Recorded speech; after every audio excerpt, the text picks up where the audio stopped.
මට ඔය සම්බල් හද කන්න වෙලාවක් නැහැ. හැබැයි මේ වීඩියෝ එක තෙබුකොළ සම්බෝලයක් ගැන. හැබැයි මං කන්නේ මෙන්න මෙහෙම.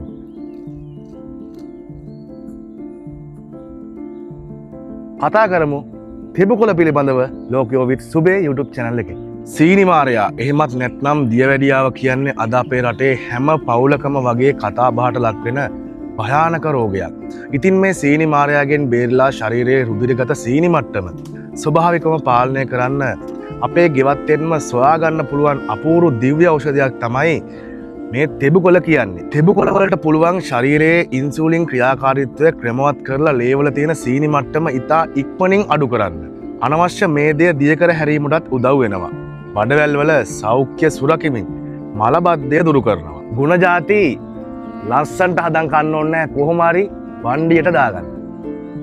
මේ වගේ වීඩියෝ බලන්න නිරන්තරයෙන්ම ලෝකයෝ විශ්ව YouTube channel එකත් එක්ක එකතු වෙන්න.